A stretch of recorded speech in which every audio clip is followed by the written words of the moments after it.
Sveiki visi, kas mane girdit.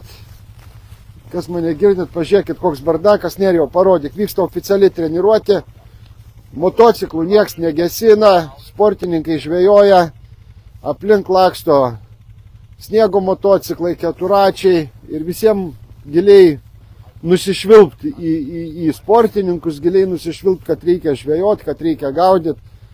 Taip kad totalus bardakas. Organizacijos nulis, vakar susirinkimas, sugalvoju padaryti susirinkimą, kas gyvena oficialiam viešbutį, 10 minučių prieš susirinkimą, visiems restorane pasakė, už 10 minučių susirinkimas. Bam! Nors prieš tai parą laiką išsiuntė, kad susirinkimo ketvirtadienį vakare nebus. Bardakas. Per susirinkimą gerai, kad amerikonų komandos nariai tikrai supranta, mūsų užjaučia dėl tokio organizavimo. Jie, kiek suprantu, Amerikos komandos nariai nieko neįtakoja organizatorių, kurie čia organizuoja tą pasaulio čempionatą. Tai pajungė mus per tiesioginę transliaciją. Ačiū Linui Šatui, kuris irgi, pasižiūrėkit, už nugaros motociklas važiuoja. Ar taip turi būti pasiruošime pasaulio čempionate? Kosmosas. Nuoširdžiai pasakysiu, kosmosas.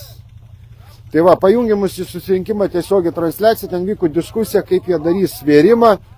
Tai ką girdžiu, pas juos kelios opcijos, viena iš opcijų, kad teisėjai patys nuspręs, kada paimti iš sportininko kibirą, jie ten bandys kažkaip patys suskaičiuoti.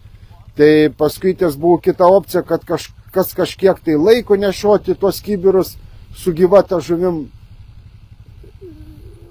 Paskui sąžininkai jaučiuosi ne pasaulio čempionate, o neaiškios kilmės varžybose. Man taip peršasi ta mintis, kad susibėgom pažvejoti ant kažkokios balos ir pakol kas tai negalima įvardinti, kad tai pasaulio čempionatas. Ir mus kaip rinktinė visur ignoruoja. Gal ne visur ignoruoja, bet paprasčiausiai nėra nei dienotvarkės laikymusi, nei nieko. Šiandien vienintelė treniruotė, kur buvo jau pagal signalą. Tai reiškia, jau buvo signalas treniruotės pradžia, bus signalas treniruotės pabaiga, nors prieš tai 2 dienas oficialių treniruočių jokio signalo, autobusas atvažiavo, išleido visas komandas ir jūs eikit žvejokit ir taip toliau. Nei vieno teisėjo ant ledo nieko. O dabar, kas vyksta paskutinė treniruotė, tai totalus bardakas, totalus chaosas iki begalybės. Tai, negalvojau, kad čia tuo pasibaigs, kad čia toks tikrai bardakas bus. Tikrai nuoširdžiai pasakysiu, net neįsivaizdavau. Aš galvoju, jau Mongolija turėtų kristi akyse iki begalybės, bet čia kas vyksta, tai čia dar Mongolijai buvo gerai palyginus su tuo, kas čia yra. Tai va, šiandien nusimato vakare vėl kapitonų susirinkimas. Manau, kad pavyks įtikinti vienaip ar kitaip, kad dėl to svėrimų, kad būtų teisingai. Mes turim 2 pasiūlymus. Tai vienas pasiūlymas bus, kas pusę valandos daryti svėrimus pagal burtų tvarka ištrauktus eiliškumą komandų, reiškia, vis tiek turėsim visi numeriukus A1, A2, A3. Tai va, šiandien skaitykim, kaip ir visuose pasaulio čempionatuose, vieną svėrimą šeštadienį daryti nuo vieneto iki 10, sekmadienį daryti atbulinę tvarką, kas pusę valandos. Tai vienas pasiūlymas.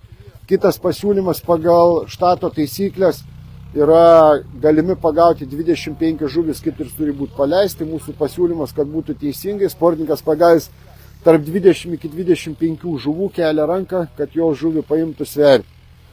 Tai mūsų bus tokie 2 pasiūlymai. Pažiūrėsim, kaip organizatoriai tai atsižvelgs. Dauguma komandų šitą idėją palaiko. Taip, kad matysim, ko čia pasibaigs tas susirinkimas. Šiaip komandai nuotaikos geros, jeigu ne tas chaosas su organizatoriais, neiškumas, daug klausimų ir visa kita. Tai va, tas gal truputį šiek tiek neramina. Šiaip nuotaika gera, niekas nesergam, visi sveiki. Aišku, jau kojytės dreba, šiandien nuo 6-5 valandų ryto visi gyvi, laukia, kada galės išeiti, visi ant ledo, vėl treniruotis. komanda turi namų darbus, ką turi šiandien patikrinti, paskutinę treniruotę pasižiūrėti. Kelios komandos net nežvejoja aplink sektorius, darosi savo kažkokios tai kvadratus, bando namų darbus, nes tikrai ką matau ir komandos nuomonė ta pati, bus tikrai rezultatas linksmieji kalneliai. Šitam čempionate bus sunku, lyderiaujančiai komandai, manau, patpulti į 12 taškų tikrai bus sudėtinga, 12-15 taškų principė turėtų būti labai sunku, bent taip galvoju, aišku, šeštadienį rezultatas parodys, būti sunku, bet vienaip ar kitaip turim galvoti, kaip vyks tos varžybos, kaip susidėlios taškai, mes vis tiek turim apie tai galvoti, nenuleisti rankų, nes žinau, kad tikrai bus sunku. Čia neturim jokio didelio privalumų, jaukinime, kažkokiuose didesniuose sprendimuose, čia turės labai daug sėkmės, tiesiog paprastos elementarios sėkmės. Labai daug. Aišku,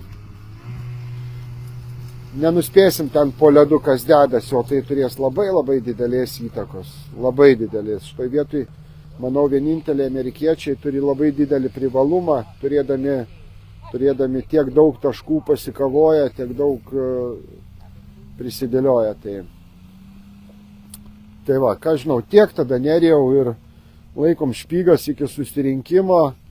Rytoj tai žiūrėkit tiesioginę transliaciją 10 valandą. 17:00 vakare. 17:00 Lietuvos laiko. Tai va, dar bandysim šiandien važiuoti, trūksta truputį racijų, nes dabar turim nepilnai po 2 racijas kiekvienam sektoriui, ką mes matom yra per mažai, nes reikės labai skubiai perduoti informaciją, turim susodinti žmonės ant svėrimo.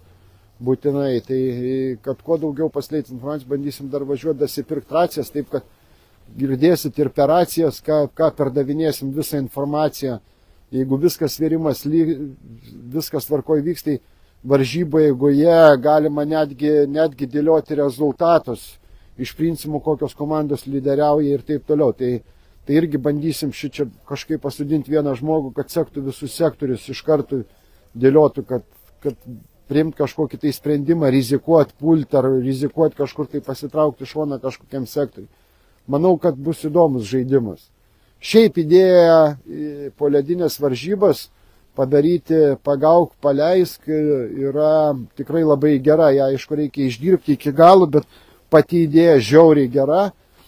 Kitas dalykas, jeigu, kaip ir Matijolė sakė, jeigu mes spausim olimpinį komitetą, kas yra įmanoma, kad šitą sportą padarytų kaip olimpinį, tai aš manau, kad mes kaip poledinės žuklės čempionate dalyviai, mes turim visi stengtis namuose tą įgyvendinti. Jeigu tai vienintelė sporto šaka iš FIPSų, kur pakol kas mes žudom tą žuvį, aš manau, mes visi turim stengtis, kad padaryta olimpinė sporto šaka. Tai lemia ir mūsų kaip sporto šakos viso su žvejyba susijusios sporto šakas. Mes į mus žiūrės kitaip į sporto šaką dėl finansavimo. Mes atsiduriam aukščiausioje eilutėje finansavime. Ir tai atsiduriam ne tik tais mes Lietuvoje, tai tokios formulės yra sudėliotos, aš manau, visoje Europoje, visam pasaulyje, kad pirmoje eilėje olimpinių sporto šakos eina finansavimu. Tai šitoje vietoje mes tikrai turim stengtis padaryti tą sportą, kad būtų ir poledinė žuklė būtų pagauk, paleisk. Taip kad tikrai reikia apie tai svarstyti visiems ir visiems apie tai galvoti. Tai ką, Nerijau, tai iki rydienos ir dar bandysim šiandien gal daryti tiesioginę transliaciją iš kapitonų susirinkimo naktį Lietuvos laiko. Reikėtų padaryti, bent jau kamerą pastatyti, kad visi matytų, kas ten yra per bardakas. Tai ką, iki ir visiems gero vakaro ir iki rytojos tada, gerai?